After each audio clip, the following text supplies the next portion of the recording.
Good morning, students. In the last class, we have read about the chapter 3, Gopal and the Hilsa fish. And today we are going to discuss about the textual questions of this chapter along with the other exercises. In today's video, we are going to deal with the exercises of this particular chapter. So students, as you can see on the screen that the first textual question is, why did the king want no more talk about the Hilsa fish? The answer is, the king was tired of hearing about the Hilsa fish as everyone was talking about it all the time. This pained the king much, so he wanted no more talk about the Hilsa fish. तो students question answers तो आपको notebook में लिखना ही है. जैसा कि पहला question आप देख रहे हो कि राजा हिल्सा फिश के बारे में और बात क्यों नहीं करना चाहता था. तो आंसर है कि राजा जो है वो थक गया था हिल्सा फिश के बारे में बात करते करते, इसलिए वो और नहीं करना चाहता था. The second question is, what did the king ask Gopal to do to prove that he was clever. राजा ने गोपाल को क्या चैलेंज दिया कि उसे ये काम करना है जिसको करने पर वो बुद्धिमान साबित हो जाएगा. तो answer is, the king asked Gopal to bring a hilsa fish to him from market to the palace without anyone speaking about the fish and discussing it with him. This would prove he was clever. राजा ने गोपाल को बोला कि तुम्हें hilsa fish market से महल तक लाना है. ध्यान ये रखना है कि कोई भी हिल्सा फिश के बारे में बात ना करे. अगर तुमने ऐसा कर लिया तो तुम अपने आप को चतुर साबित कर दोगे. The third question is, what 3 things did Gopal do before he went two by his hilsa fish. Hilsa fish खरीदने के पहले गोपाल ने क्या 3 काम किए. तो Gopal shaved only 1/2 of his face,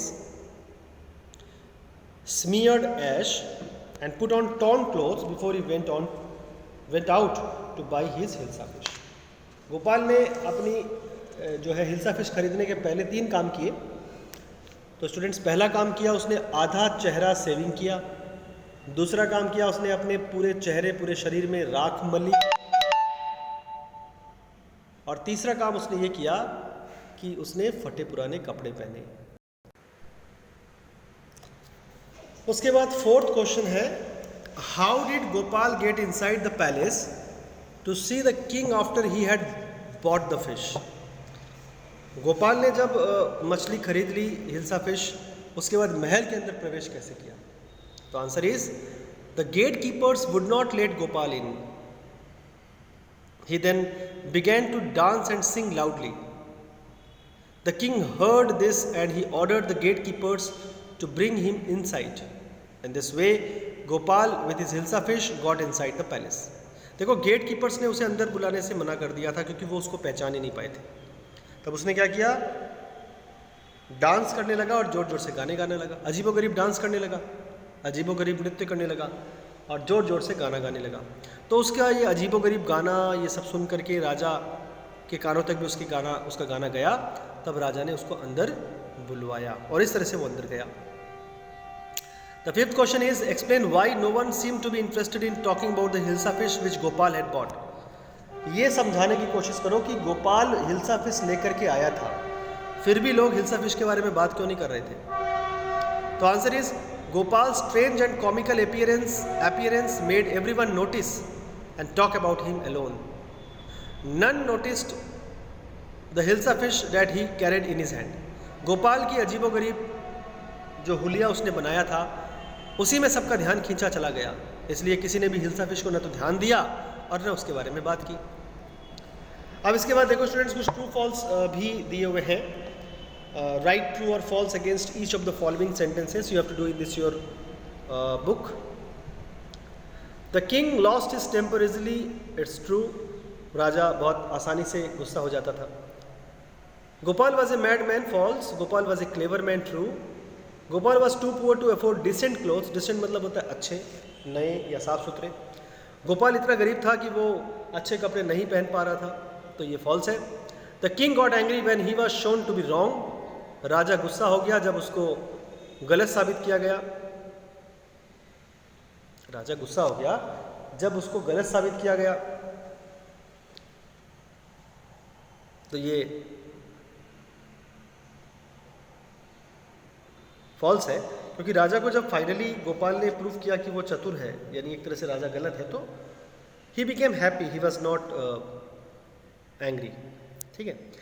इसके बाद स्टूडेंट्स वर्किंग विथ लैंग्वेज में 1 नंबर आपका डायरेक्ट इनडायरेक्ट स्पीच दिया हुआ है, which we are not going to do now, because as far as I have remembered I have taught you the 8 parts of speech in grammar, and I have most probably not taught you about the direct and indirect speech. So I am not giving you as this as your homework, क्योंकि direct indirect speech को थोड़ा समझाना पड़ेगा। It's a different chapter in grammar, और वो chapter समझाने के बाद ही मैं आपको ये होमवर्क दे सकता हूँ, या मैं अगर आपको डायरेक्टली इसको सॉल्व भी करवा दूँ तो you may not understand properly. तो वर्किंग विथ लैंग्वेज का 1 नंबर अभी फ़िलहाल आपको छोड़ना है। ठीक है, वर्किंग विथ लैंग्वेज का 1 नंबर आपको छोड़ना है। और 2 नंबर जो है, find out the word meanings of the following words by looking them up in the dictionary, then use them in sentences of your own. एक बॉक्स बना हुआ है जिसमें 5 वर्ड दिए हुए हैं। ठीक है, चैलेंज, मिस्टेक, कॉमिकल, कोटियर, स्मीयरिंग, ये 5 वर्ड जो दिए हुए हैं, ये 5 वर्ड आपको क्या करना है, इनके वर्ड मीनिंग्स आपको डिक्शनरी से देख करके लिखने हैं, और उसके बाद आपको मेक सेंटेंस इनसे करना था। तो आपको जो है ये आपका 2 नंबर होमवर्क है। If you get space in the book you may do in the book, and if you are not getting the space you should do this number 2 as your homework in the notebook. समझ गए? तो dictionary से इन 5 का meanings लिखना है, देख करके जैसा डिक्शनरी में लिखा होगा वैसा ही लिखना, और सेंटेंसेस आपको खुद से बनाने हैं। याद रखना, सेंटेंसेस मीनिंग को यूज़ करके नहीं बनाना है, सेंटेंसेस इन वर्ड्स का बनाना है। ठीक है, इन वर्ड्स को यूज़ करके सेंटेंसेस बनाना है। तो this is your homework number 2 which I am not sharing in the screen. आप अपना टेक्स्ट बुक देखो, वर्किंग विथ लैंग्वेज का 2 नंबर आपका होमवर्क है। अब हम लोग डायरेक्टली पिक्चर रीडिंग की तरफ बढ़ते हैं। पिक्चर रीडिंग का भी जो पिक्चर दिया हुआ है, that is I am not showing in the screen, I will read it verbally, और उसके बाद पिक्चर रीडिंग से रिलेटेड जो क्वेश्चन आंसर्स हैं इनको मैं आपको सॉल्व करवा दूंगा। ठीक है, तो एक बार पिक्चर को अगर मैं पढ़ूं तो आप देख सकते हो, stag by the side of a pond, how beautiful my horns are, hunters run for your life, but my legs are so thin and ugly, let me hide somewhere, these branches, oh no, they are too close, get out of here. I was proud of my horns, they could have caused my death, I was ashamed of my legs, they saved me. तो students अब उससे related questions हैं। Where is the stag, what is he doing, जो आप screen में देख पा रहे हो। Does he like his antlers और horns, does he like his legs, why is the stag running, is he able to hide in the bushes, where are the hunters now, are they closing in on the stag, is the stag free, and what does the stag say about his horns and legs. तो ये questions हैं, इन questions को मैं आपको solve करके दिखा रहा हूँ, और सॉल्व किया हुआ मैं आपके साथ शेयर करूँगा पेज, और जिसको आपको बुक में स्पेस मिले तो बुक में करना है, अदरवाइज आपको नोटबुक में करना है। तो let's read, first of all let's understand that what is the story all about. Story कुछ ऐसी है कि एक स्टैग है जिसको अपने सिंगों पर गर्व है, कि उसके सिंग जो है वो बहुत ही अच्छे हैं, क्योंकि उसके सिंग जो है खूबसूरत है काफ़ी, उन पर उसको गर्व है। अपने पैरों पर उसको घृणा है, पैरों से उसको घृणा है, क्योंकि उसके पैर उसकी नज़र में बदसूरत हैं। ठीक है, और इसलिए वो अपने सिंगों का एक दिन गुणगान कर रहा था, पैरों की बुराई कर रहा था, कि अचानक कुछ सिपाही उसके पीछे आ जाते हैं, मतलब सॉरी कुछ शिकारी उसके पीछे आते हैं और उसका शिकार करने के लिए बंदूक लेकर के आगे बढ़ते हैं। तो जब वो बंदूक लेकर के आगे बढ़ रहे थे तो स्टैग अपने आप को बचाने के लिए तेज़ी से भागता है और थोड़ी ही दूर भागने के बाद उसको झाड़ियों भरा रास्ता मिलता है, जहाँ पर मतलब जैसे कई बार होता है ना कि ऊपरी तौर पर काफ़ी सारी झाड़ियों से एक रोड, कोई रास्ता काफ़ी हद तक ढका रहता है। हाँ, आप उसके नीचे से जा सकते हो। झाड़ियों से कई बार हाफ सर्कुलर वे में ऐसे करके रास्ता ढका रहता है। तो हाफ सर्कुलर वे में रास्ता ढका हुआ था और झाड़ियों के बीच से उसको निकलना था क्योंकि और कोई रास्ता नहीं था। तो जब वो निकलने की कोशिश किया तो उसके सिंग जो थे वो झाड़ियों में अटकने लगे, झाड़ियों में फंसने लगे, उसके सिंग झाड़ियों में फंसने लगे। ठीक है, तो क्या हुआ, जब उसके सिंग झाड़ियों में फंसने लगे तो जो है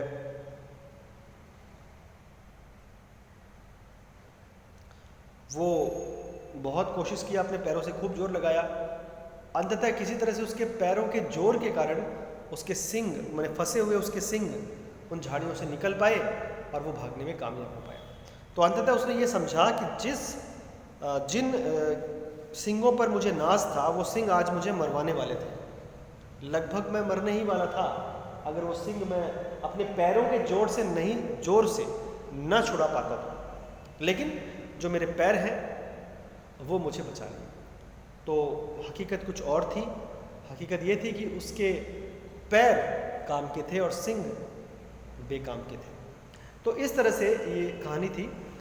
तो क्वेश्चन आंसर जो है वो हम लोग आंसर डिस्कस मैं आपसे कर रहा हूँ।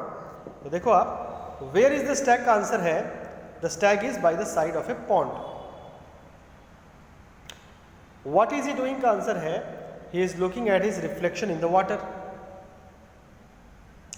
Does he like his antlers और हॉर्न्स का आंसर आप लिख सकते हो yes he like his antlers और horns since he thinks them to be beautiful. या फिर ऐसे लिख सकते हो सिंस ही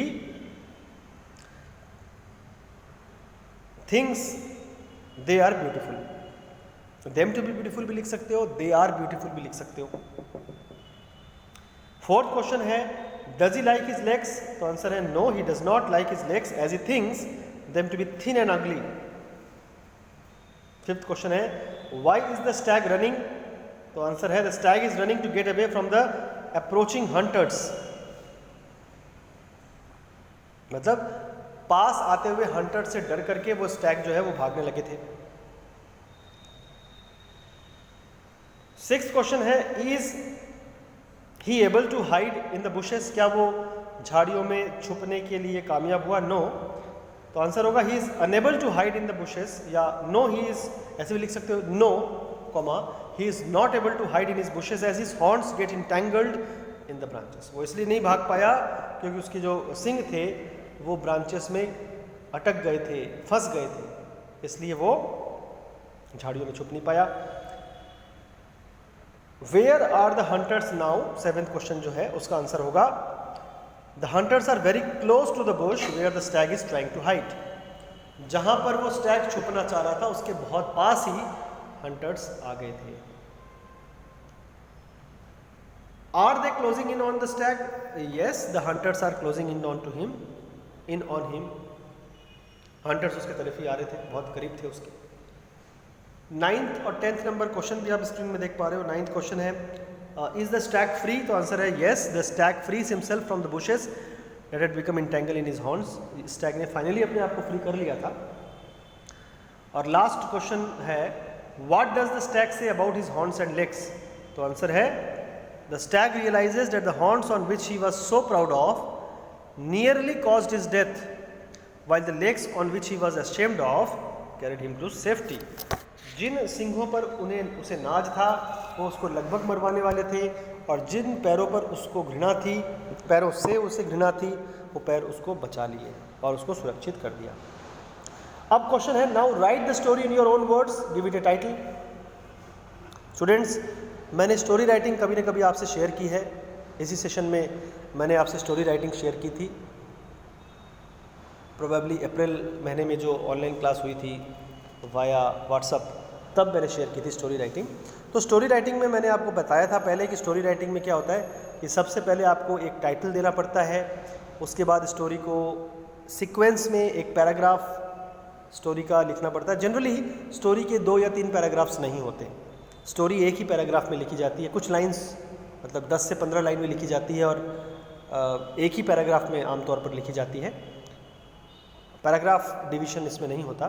तो पहले एक टाइटल होता है, फिर स्टोरी लिखी जाती है और उसके बाद उसका एक मॉरल, मतलब मॉरल देना ज़रूरी होता है, आपको मॉरल देना ही पड़ेगा, समझ गए। तो अब हम लोग जो है पढ़ते हैं इस जो पिक्चर कॉम्पोजिशन है या जिसका हमने आंसर्स दिया, उस आंसर्स को बेस करके या पिक्चर को बेस करके, जनरली पिक्चर को बेस करके स्टोरी लिखी जाती है। तो जो पिक्चर कॉम्पोजिशन में जो आपको पिक्चर में जो बबल्स के द्वारा दिखाया गया था, जो हमने शुरू में पढ़ा था, तो टेक्स्ट बुक में आप देख लो जो पिक्चर दिया हुआ है जहाँ जहाँ, और बॉक्सेस के द्वारा बबल्स के द्वारा जो स्टैक की बातें बताई गई है वही आपको एलाबोरेट करके बड़ा करके कहानी में लिखना है। तो ये मैं आपके साथ शेयर कर रहा हूँ, ये भी आपको अपनी नोटबुक में करना है अगर आपको बुक में स्पेस ना मिले तो answer will be the stags pride on his horns. Once a stag felt thirsty. He came to the pond to drink water. There he saw his reflection in the water of the pond. He felt very happy seeing the beauty of his horns.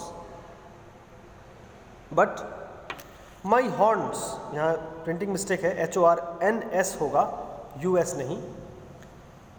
But my horns rarely cost,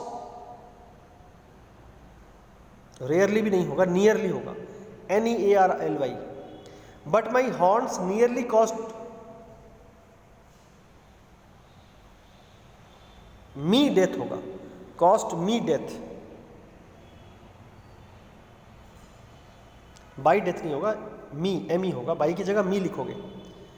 My horns nearly cost me death on which I was proud of, whereas my legs saved me on which I was ashamed of. He saw his ugly feet. He felt ashamed of them. Just then he saw some hunters approaching with guns. He ran away to hide in some bushes nearby. His antlers got entangled in the dense bushes. The hunters had come quite close by then. The stag struggled hard to free himself from the bushes.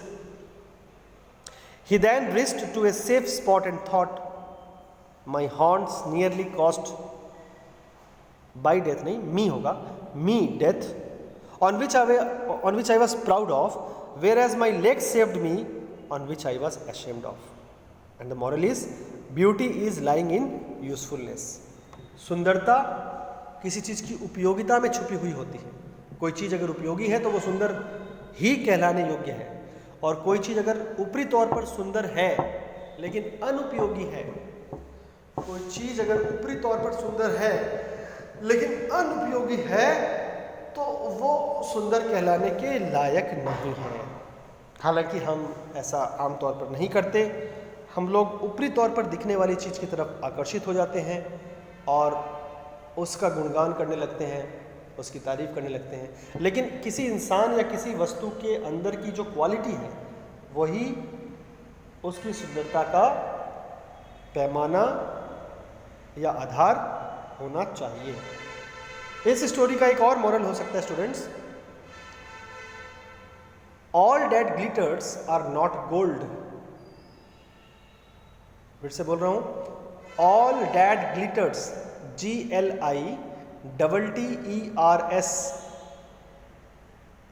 Glitters are not gold. Gold तो पता ही आपको, GOLD। All that glitters are not gold, इसका मतलब है कि हर चमकने वाली चीज़ सोना नहीं होती। ये भी इसका मॉरल हो सकता है। तो ये इस तरह से हम लोगों ने ये स्टोरी का एक स्टोरी शेयर की मैंने आपके साथ। मैं चाहता तो आपको ये होमवर्क दे सकता था, but I have not given you this as your homework. तो मैंने आपको ये होमवर्क नहीं दिया, मैंने आपको सॉल्व करवा दिया, आपको इसको बुक या नोटबुक में लिखना है। ठीक है, तो फॉर्मेट आपको पता ही है। सबसे पहले आपको वर्ड मीनिंग्स उतारने हैं चैप्टर के, फिर क्वेश्चन आंसर्स लिखना है, टेक्सचुअल क्वेश्चन आंसर्स लिखना है। टेक्सचुअल क्वेश्चन आंसर्स के बाद जो बाकी के राइटिंग पोर्शंस वगैरह बचते हैं वो आपको लिखने होंगे। तो बाकी के राइटिंग पोर्शन क्या बचे, बाकी मैंने आपको एक वर्किंग विथ लैंग्वेज का 2 नंबर दिया था करने के लिए, और उसके बाद मैंने आपको पिक्चर रीडिंग का क्वेश्चन आंसर्स जो नंबर 2 में दिया हुआ वो दिया, और ये 3rd नंबर जो आपने देखा है। ये तीनों क्वेश्चंस आपको जहाँ भी अगर स्पेस अगर मिलता है तो आप स्पेस को यूज़ कर लेना, और स्पेस को यूज़ करके बुक में ही लिख देना, और अगर स्पेस नहीं मिलता है तो आपको उसको नोटबुक में ही करना है। समझ गए बात। और हाँ, जब आप लोग नोटबुक चेक करवाने के लिए आओगे स्कूल में, तो याद रखना आपको जिन क्वेश्चंस को आपने बुक में किया है तो आपको बुक चेक करवानी है मुझसे। You need to check let your books checked.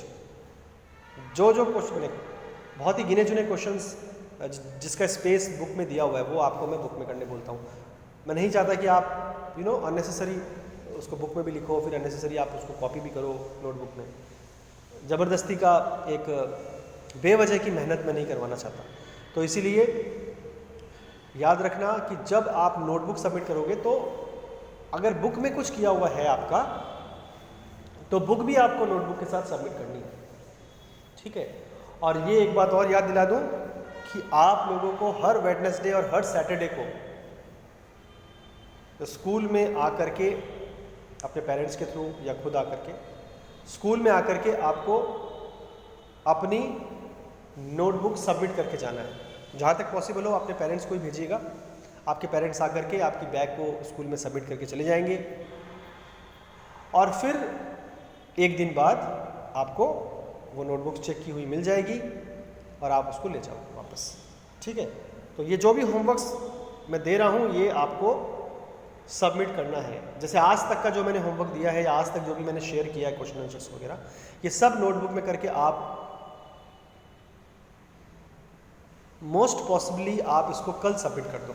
Saturday 29 अगस्त 2020, 29 अगस्त 2020 शनिवार को आप लोग इसको अपनी नोटबुक को, और ऑब्वियसली बुक में अगर किया है कुछ तो बुक और नोटबुक दोनों को अपनी बैग में डाल करके पेरेंट्स के थ्रू स्कूल में सुबह 9 से 12 के बीच सबमिट करके चले जाओ।